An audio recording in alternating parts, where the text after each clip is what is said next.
जब से मैंने अपने बालों पर ये मैजिकल होम रेमेडी लगाना शुरू किया है ना, तब से मेरे बालों में जो बदलाव आया है उसे देखकर मैं खुद हैरान हूँ।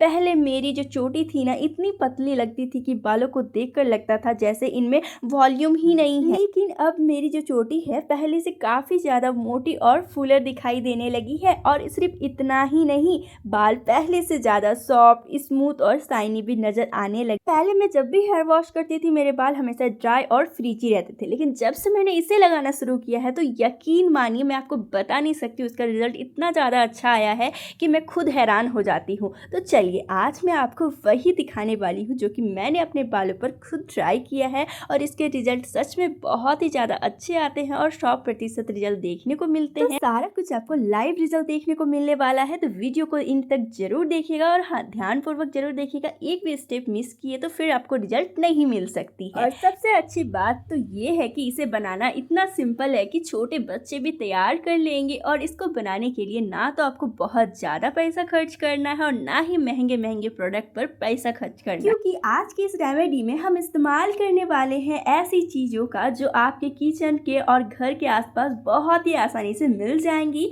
तो अगर आपके बाल भी रफ, ड्राई, फ्रीजी या बेजान हो चुके, इस मैजिकल रेमेडी से आप अपनी प्रॉब्लम को 100% ठीक कर सकते हैं और इसी के साथ साथ आप हेयर ग्रोथ को भी बूस्ट कर सकते हैं। लेकिन छोटे छोटे बातों का ध्यान रखना बहुत ही जरूरी है। तो चलिए बिना कोई देरी किए हुए शुरू करते हैं। तो सबसे पहले हमें लेना है भिंडी। जी हाँ, भिंडी। तो आप में से आधे लोग ये जरूर सोच रहे होंगे, अरे बहन भिंडी तो सब्जी है, ये बालों में कब से लगाने लगी। लेकिन रुकिए, यही तो आज का सबसे इंटरेस्टिंग पार्ट है। भिंडी में मौजूद म्यूसिलेज यानी एक नेचुरल जेल जैसा पदार्थ पाया जाता है जो बालों को कोट करने में मदद करता है। इसी वजह से भिंडी से बना मिश्रण बालों को ज़्यादा सॉफ्ट, स्मूथ और मैनेजेबल बनाने में बहुत ही ज़्यादा मदद करता है। खास करके अगर आपके बाल बहुत ज़्यादा ड्राई, रफ, उलझे उलझे रहते हैं तो भिंडी आपके लिए काफ़ी ज़्यादा इंटरेस्टिंग इंग्रेडिएंट में से एक हो सकती है, क्योंकि भिंडी में होता है भरपूर मात्रा में विटामिन सी के एंटीऑक्सीडेंट भी गुण पाए जाते हैं। यानी जो चीज़ हम प्लेट में रखकर खाते हैं वही इंग्रेडिएंट बालों के लिए भी एक अच्छा नेचुरल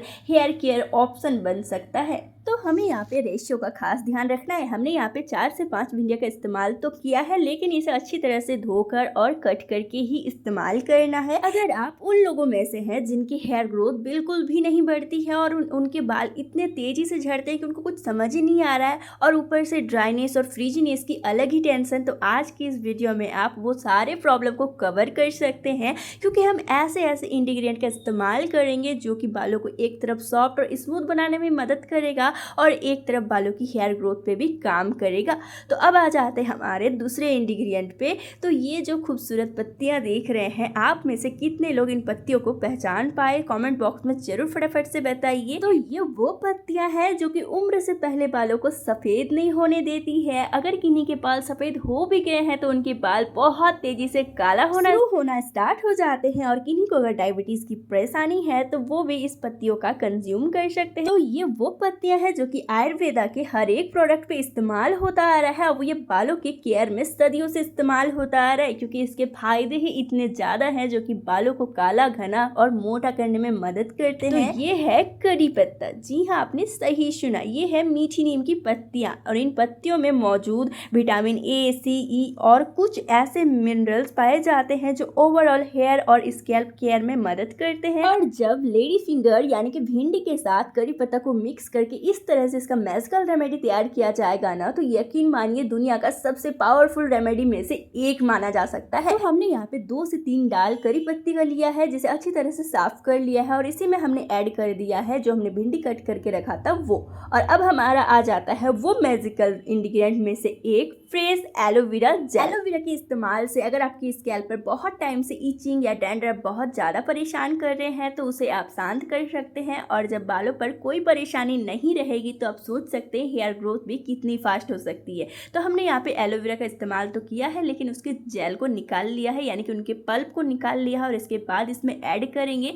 तो अब हमें क्या करना है, इन सारे इंग्रेडिएंट को एक बाउल पे ऐड करना है और उसके बाद लेना है थोड़ा सा गर्म पानी। बहुत ज़्यादा गर्म नहीं लेना है, बस इतना कि आप उसे टच कर पाओ। और इस पानी को हम इस सारे इंग्रेडिएंट पे ऐड कर देंगे और इन इंग्रेडिएंट को हमें सोक कर, और इसे आपको 15 मिनट के लिए सोक करना है। और ये प्रोसेस को बिल्कुल भी स्किप नहीं करेंगे, क्योंकि हम जो यहाँ पे जो प्रोसेस कर रहे हैं इससे क्या होगा, हमने जो भी इंग्रेडिएंट यूज किया है वो हल्के से सॉफ्ट हो जाएंगे। इससे होगा ये कि हमें घंटों तक इसे पकाने की कोई आवश्यकता नहीं पड़ेगी। तो 15 मिनट के बाद जैसे ये थोड़े से सॉफ्ट हो जाएंगे, आपको इसे अच्छी तरह से ब्लेंड कर लेना है ग्राइंडर जार पे ऐड करके। ध्यान रहे कि जो जार पे आप ऐड करोगे, ब्लेंड करोगे, उस पर किसी भी तरह से मसाला या फिर मिर्च पिसा हुआ ना होना चाहिए, नहीं तो आपको फिर दिक्कत आ सकती है। सो हे गाइस, आप मेरी वीडियोस कहाँ से देखते हो ये कमेंट में बताना बिल्कुल मत भूलिएगा। और हाँ, अगर आप मेरे रेमेडीज के साथ साथ डेली ब्लॉग्स देखना पसंद करोगे तो आप मेरे सेकंड चैनल को भी विजिट कर सकते हैं, जिसका लिंक आपको डिस्क्रिप्शन बॉक्स में इजीली मिल जाएगा। दोस्तों, हमने यहाँ पे इसे अच्छी तरह से ब्लेंड करने के बाद इसे अच्छी तरह से छान लेना है। आप चाहो तो एक छन्नी की मदद से या फिर एक कपड़े की मदद से भी इसे छान सकते हैं। और यकीन मानिए दोस्तों, जो रेमेडी 100% काम करती है, जिसका कोई भी साइड इफेक्ट नहीं होता है, जो रेमेडी सबके बालों के लिए सूटेबल होती है, मैं वही रेमेडी कोशिश करती हूँ आप लोगों के साथ शेयर करने का। और हाँ, इस रेमेडी को लगाने के बाद आपको 0% साइड इफेक्ट मिलने वाला है और अनलिमिटेड बेनिफिट्स मिलने वाला है। लेकिन अगर आप में उनमें से हैं जिनको कभी कोई रेमेडी सूट ही नहीं करती है और कोई भी रेमेडी लगाते ही रिएक्शन हो जाता है, तो प्लीज़ आप एक बार पैच टेस्ट लेंगे, इसके बाद इसका इस्तेमाल करेंगे। लेकिन अभी वीडियो ख़त्म नहीं हुई है दोस्तों, इसका सही तरीका और इसको कब तक स्टोर कर सकते हैं ये सारा कुछ जानना बहुत ज़रूरी है। इसको छानने के बाद आप इसमें झाग देख सकते हैं। और ये झाग क्यों आया है पता है, क्योंकि हमने भिंडी जो इस्तेमाल किया था उसमें जो जेल होते हैं उसकी वजह से इसमें झाग आना स्टार्ट हो चुका है। तो अब हमें क्या करना है, इसमें ऐड करना है 1 चम्मच कोकोनट ऑयल। जी हाँ, कोकोनट ऑयल जो कि बालों को ड्राई नहीं होने देगा। जैसे कि आप में से काफ़ी सारे लोगों के मन में ये डाउट जरूर आता होगा कि जब हेयर कोई भी रेमेडी को अपने बालों पर लगा रहे हैं तो फिर ऑयलिंग कब करनी चाहिए। तो एक साथ तो ना ऑयलिंग कर सकते हो और ना एक साथ कोई रेमेडी को लगा सकते हैं। तो इसीलिए हम इस पे ऐड कर रहे हैं ऑयल, ताकि हमें अलग से ऑयलिंग करने की कोई आवश्यकता ना पड़े और बालों को वॉश करने के बाद हमारे बाल किसी भी तरह से डैमेज या फिर रफ ना लगे। तो बिना कोई केमिकल और प्रिजर्वेटिव का आप इसे प्री हेयर कंडीशनर मान सकते हो, और ऐसा कंडीशनर जो कि आपकी हेयर ग्रोथ को भी बूस्ट करेगा। तो इसे अब हमें स्टोर करना है एक स्प्रे बॉटल पर। जी हाँ, ताकि इसे हमें लगाने में बहुत ही आसानी हो। आप चाहे तो कोई भी ड्रॉपर बॉटल या फिर किसी भी बॉटल पे स्टोर कर सकते हैं, लेकिन ध्यान रहे कि आपको इसे फ्रिज पे ही स्टोर करना है, नहीं तो ये बाहर पे ख़राब हो जाएगी।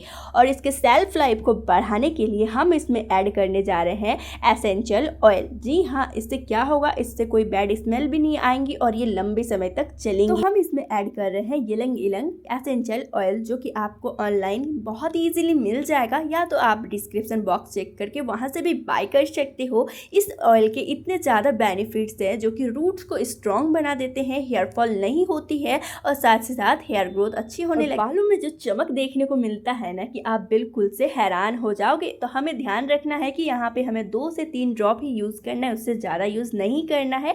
और हाँ, अगर आपके पास रोज़मेरी एसेंशियल ऑयल हो तो आप उसका भी इस्तेमाल कर सकते हैं। तो ऐड करने के बाद इसे अच्छी तरह से मिक्स कर लेना है। तो इसे ऐड करने के बाद आप इजीली 7 डेज के लिए इसे स्टोर करके रख सकते हैं, लेकिन फ्रिज पे स्टोर करना है। तो चलिए बिना कोई देरी के फटाफट से जान लेते हैं इसको कैसे इस्तेमाल करना है। तो आपके अपने बालों को अच्छी तरह से सुलझा लेना है। ड्राई बालों पर इसे अच्छी तरह से स्प्रे करना है, रूट से लेकर लेंथ तक। और इसके बाद एक शावर कैप पहन लेना है ताकि ये जल्दी ना सूखे। और इसे अपने बालों पर सिर्फ और सिर्फ 45 मिनट के लिए ही रखना है आपको। वैसे आप चाहो तो इसे 1 से 2 घंटे भी रख सकते हो, लेकिन 45 मिनट इनफ है। आप इसे आराम से 45 मिनट तक रख सकते हो। और इसके बाद वारी आती है बालों को वॉश करने की। तो बालों को नॉर्मल शैम्पू से आपको वॉश नहीं करना। यही सबसे बड़ी गलती होती है, जो कि इस स्टेप को लोग मिस कर देते हैं, स्किप कर देते हैं। जो हमने टोनर तैयार किया है उसी टोनर पे हमें ऐड करना है अपना शैम्पू। इससे क्या होगा कि आपको दोनों तरफ से बहुत ही फास्ट रिजल्ट देखने को मिलेगी। अगर आप चाहते हैं सच में कि आपको बहुत जल्दी रिजल्ट देखने को मिले तो ये स्टेप को आपको मिस बिल्कुल भी नहीं करना है। तो जब आप 45 मिनट के बाद बालों को वॉश करेंगे तो इसी टोनर पे आपको अपना शैम्पू ऐड करना है, मिक्स करना है और बालों को वॉश कर लेना है। एक एप्लीकेशन करके देखिए और यकीन मानिए मैं 100% दावा करती हूँ रिजल्ट आपको इतनी ज़्यादा हैरान कर देंगी ना कि आप अपने हेयर केयर रूटीन में हमेशा के लिए इस मैजिकल रेमेडी को शामिल कर लोगे। और वैसे इसका साइड इफेक्ट 0% है, तो बिना कोई टेंशन का आप इस्तेमाल कर सकते हैं और हाँ, अपने छोटे बच्चे के बालों पे भी आराम से इस्तेमाल कर सकते हैं। तो दोस्तों, इसको देखने से नहीं होगा बल्कि इसका एप्लीकेशन भी करना है और साथ ही साथ रिजल्ट को कमेंट बॉक्स में आकर जरूर से बताइएगा। और हाँ, उन लोगों के साथ ये वीडियोस जरूर शेयर कीजिएगा जो हेयर फॉल और रफ हेयर से बहुत ज्यादा परेशान है। तो ऐसे ही इजी इंटरेस्टिंग वीडियो के लिए चैनल को सब्सक्राइब एंड फॉलो करना बिल्कुल ना भूले। तो चलिए फिर मिलते हैं अगले वीडियो पे। अपना खूब सारा ध्यान रखिए। धन्यवाद।